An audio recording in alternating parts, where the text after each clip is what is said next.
Hello, welcome back to the channel.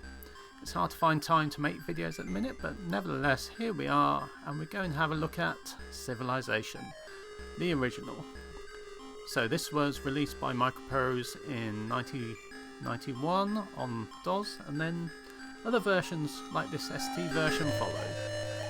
Now I have to say this whole series is one of my favourites, and I played it for hours, although I haven't really got on with 6 that well. But anyway, let's start a new game. In fact, no, let's load a new game, because otherwise there's quite a lengthy intro which is unskippable. So let's find my disk. It's my blank disk.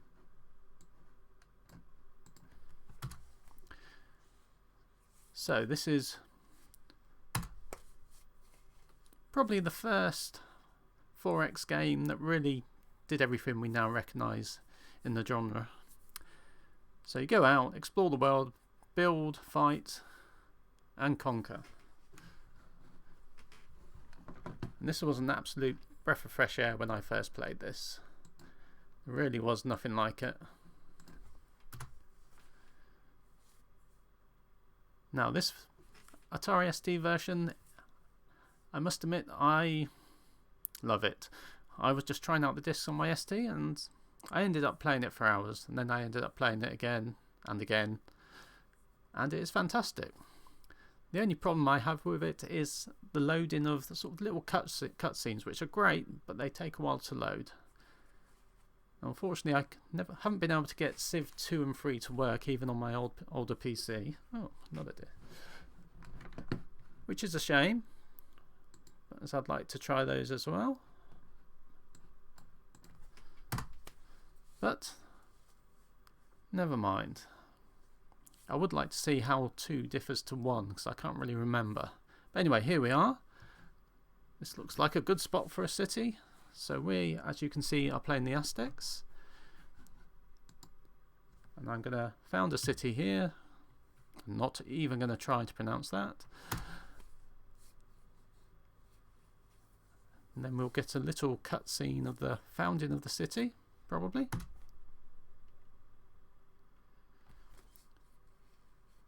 Now, unfortunately, Steam doesn't want to allow me to get to the options at the minute, and I couldn't get rid of the disk loading numbers on the top right, unfortunately. Here we are. So there's lots of lovely little cutscenes like this. Let's just skip that, which I actually really like. It is just the time they take to load, which is a slight annoyance. I do wonder if it's possible to install this to hard drive and skip some of this. There we are, little tents, and this changes as you build and become more advanced. And I find it really quite charming and nice, despite the loading time. So here we are on the city screen. You can see here we're going to build some basic units. Just have to wait a second for it to load.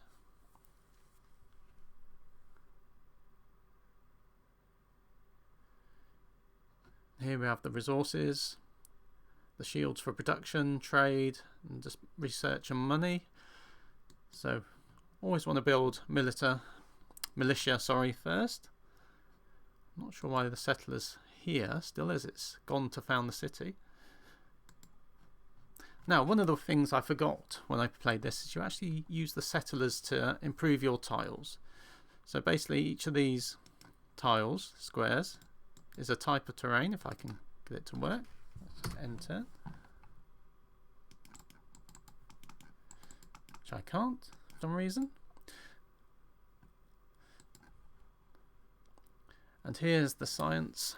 So you pick a technology to research, and it will take you down the tree to get more and more advanced. So let's do horseback riding.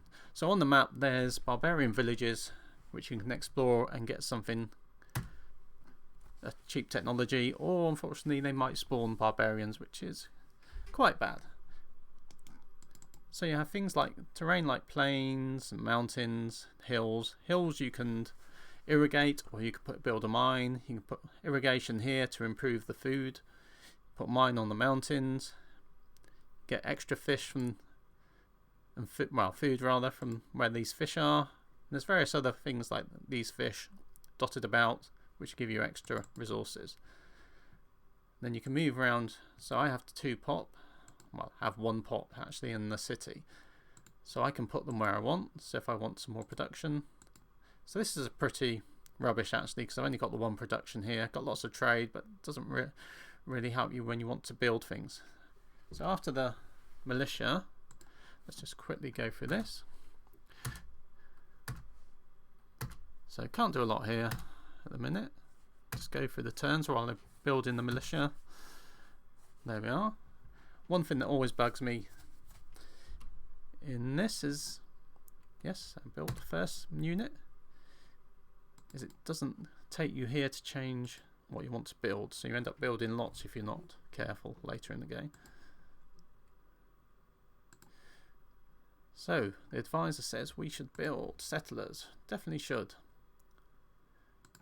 Normally I built militia, settlers, and then the granary. The granary, I think, still halves the amount of food it takes to increase your population.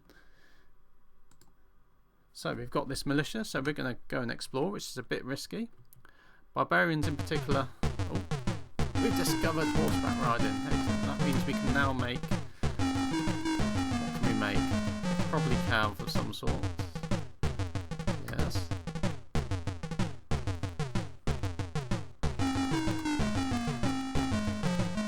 Okay. Can't actually make that because we need chivalry to make cavalry.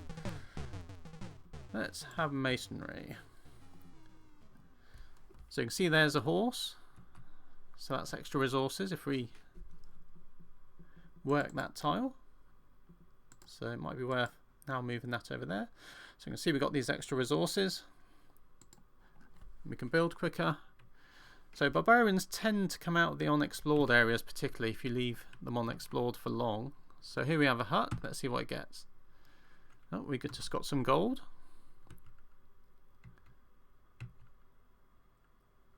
Looks like a nice,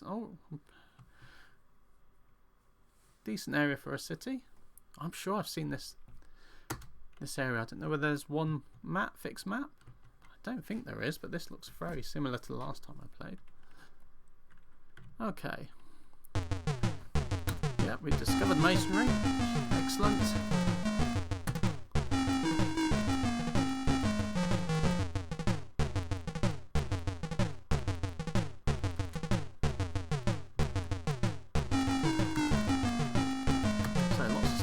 So wonders are big things which have a semi-permanent effect or permanent. Some of the effects from the wonders will stop when you research a certain technology in the future. And they also give you lots of points. Now, I think we've got a settler. Okay. So you see there it goes to this screen so we can change it. But military units it doesn't always, which is, as I said, is annoying.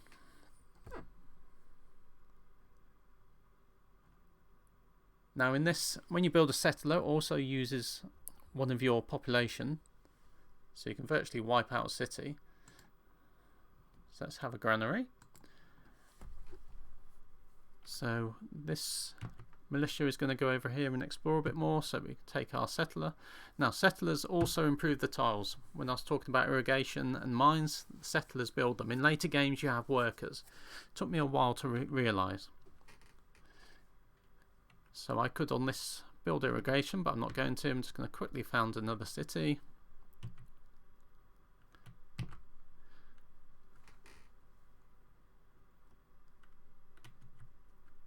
Put this over here. So we've got fish and stuff.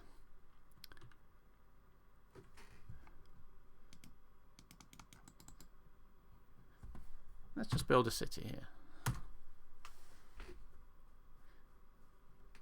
So I think we'll build another militia. So we've got extra defense just in case. Now this is on easy, so it's not too worried about lack of units at the minute. So there's our little caravan, which will turn into tents in a minute. There we are, and you can see we're going forward in time each turn. Okay, we'll carry on with that. Now, as you build units, depending on technologies and government, they will use a certain amount of your resources and food. So if you build too many settlers, you won't have any food coming in. Or if you build too many units that use the resources here, you can end up not having any more resources in the city to build. So you have to keep an eye on that. And so now we have 2 cities and this militia down here. And basically that's sort of the game. You carry on expanding, going through the technology tree. So here, whoops. So you have different advisors.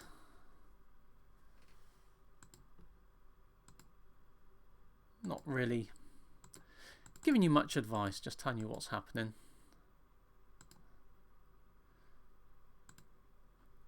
So here, what do we have? Wonders of the world, top 5 cities, etc, etc. Well, we do have a world map. So you can see it's quite a big map. So I have the Civilpedia, which of course tells you everything in the game, though there are some omissions.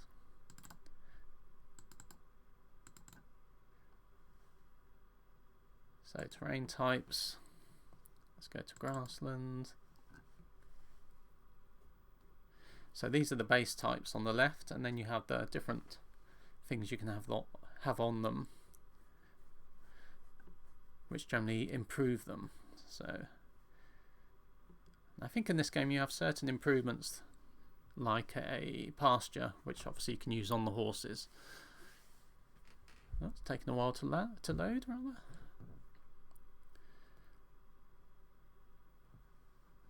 So you can see different things.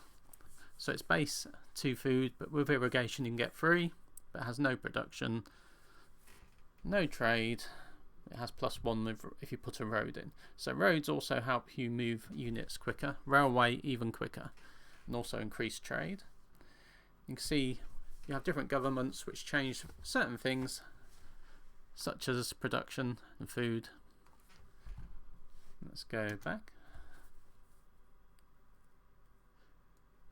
So even in this version there's quite a lot to the game, and I just find it just about the right level of complexity. I mean 6, I don't know, I'm not keen on the city development part. I like to be on the map, spreading about and exploring. And in 6 in particular, it doesn't seem like you're exploring much and the maps are quite small. So revolution, but I haven't got any other sort of government research yet. Tax rate, choose between tax and science, so more money or more science. So the more science you have, the quicker obviously you research. And luxuries make your citizens happy, but they take away from your science as well.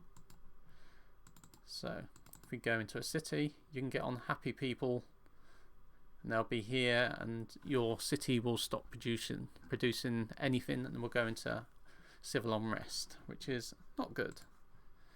Anyway, so that's pretty much the game. Each unit you have different orders.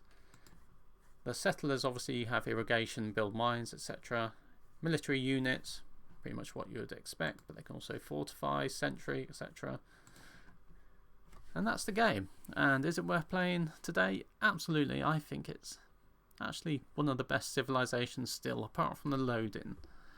And I really love it.